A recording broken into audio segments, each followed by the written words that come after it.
Halo sahabat petani yang saya dambakan, saya cintai.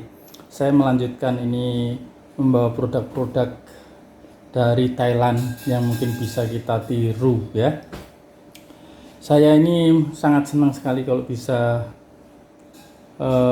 nggak tahu ini sebenarnya ini adalah keluh kesah atau gimana ya, atau ketidakmampuan, tapi makanan snack seperti ini ya, kita bisa menjadikan produk kita, produk saya misalkan, itu dengan di packaging dengan simple gini, yaitu dengan OEM, jadi order untuk merek pribadi gitu ya.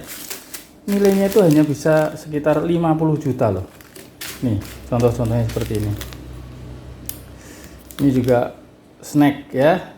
Kalau ini packagingnya kurang menarik, tapi ini lebih menarik yang udah pakai aluminium foil. Ya, snack-snack kayak seperti ini juga. Ini kita bisa order dengan merek kita sendiri di sana. Dengan modal 50 juta, setara itu ya, kita sudah bisa punya brand sendiri, bisa jual sendiri.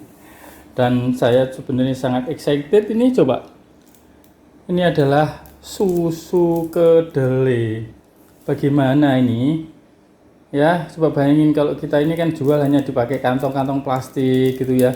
Bagaimana kalau enci-enci ya, emak-emak itu mempunyai bisa packing seperti ini.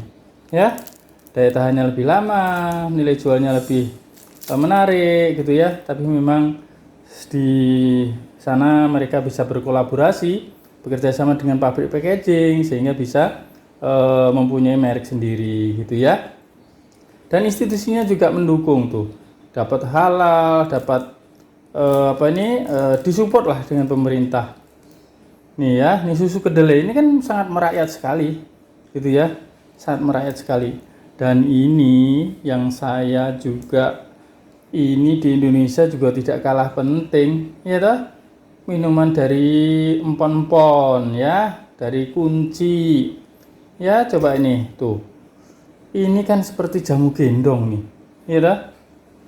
Cuma diberi packaging yang lebih proper dan memang tentunya ya harus mengikuti izin, ya dah. Nah, di Indonesia ini sulit-sulit gampang, ya. Nah ini, coba nih, ini kurmin jahe, kok jahe? Kan apa ini? Lah jadi lupa. Kurmin ini adalah ya jamu gendong juga. Ini adalah dari kunir ya toh. Tuh. Ini kan coba ibu-ibu di Indonesia jamu gendong ini bisa ditingkatin tuh. Ya memang perlu modal ya. Karena kan tergantung dari produksinya, botolnya harus nyetok ya toh. Nih, botolnya harus nyetok sehingga bisa packaging ke tempat lain, beli botol gitu ya. Dan juga perizinannya sangat dibantu oleh institusi setempat. Bagaimana ya ini bisa terjadi di Indonesia nih? Ya, jamu gendong itu jadi minuman yang industri beneran ini ya. Bukan digendong-gendong terus. Ya, habis digendong naik kelas, jadi naik dorongan bisa naik sepeda. Ini ya, maksud saya kalau pengenangannya seperti ini kan lebih proper. Tapi bagaimana ya, saya mimpi bisa ibu-ibu yang jual jamu gendong itu punya seperti ini. Ataupun saya sendiri, saya juga pengen, tapi aduh, saya passionnya tidak di produk seperti ini. Yang passion saya yang itu pun juga sebenarnya saya lebih suka ke snack gitu ya. 50 juta sudah bisa membuat merek sendiri, ya toh? Sudah didukung oleh perizinan, oleh ya tinggal terima jadi merek kita, gitu loh. Ini, ya banyak sekali contoh-contoh ini sangat dimudahkan. Kapan ya saya berharap nih di Indonesia itu yang jadi Menteri Perindustrian itu Pak Sandiaga Uno kali ya, bukan yang sekarang ini. Sekarang ngurusin PIRT aja masih di Dinas Kesehatan. Nah, seharusnya ya industri kali ya. Ini yang bikin tidak jalan industri kita. Maka harus ada gebrakan, siapa ya yang bisa orang yang punya mesin ini ya dimaklunkan untuk bikin produk-produk, orang siapapun bisa pesan, bisa order gitu ya. Saya gemes dan bingung mau mulai dari mana. Ini seharusnya adalah bisa ya untuk mengembangkan industri di Indonesia gitu loh ya. Ya aduh, ya dari kemarin saya pengen buat buah dikeringkan, dehydrate, itu juga pengeringan sebenarnya. Terus nanti di packagingnya pakai aluminium foil seperti ini. Banyak hal yang walau alam, semoga ada jalan yang lebih gampang gitu ya. Aduh, mak-mak di Indonesia udah nggak gendongin jamu lagi gitu ya. Kemudian tuh susu kedelai, kemudian kembang tahu, aduh semuanya bisa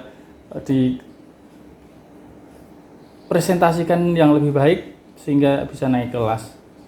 Ayo kapan ya bangkit? Nggak tahu saya ini ngeluh atau gimana, saya sendiri nggak bisa melakukan apa-apa, cuma punya ide tapi mau mulai dari mana ya. Oke, semoga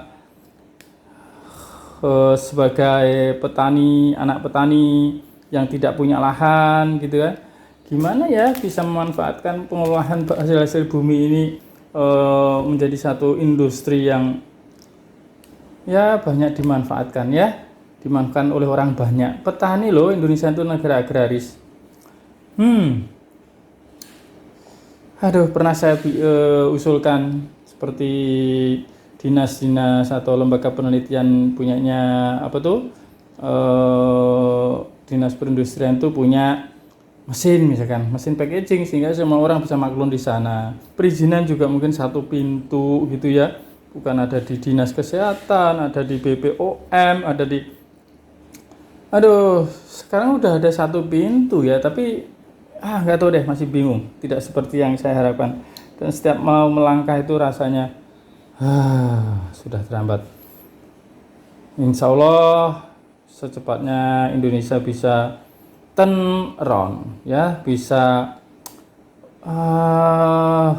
bergeser, berputar ini industri-industri yang seperti ini menjadi berkembang, menjadi andalan bahwa hasil-hasil pertanian menjadi kontributor terbesar perkembangan ekonomi di Indonesia. Salam Bumi Lestari. Ini empon-empon ya, ini tuh empon-empon. Ini di Indonesia itu gak banyak gitu kan. Bye bye.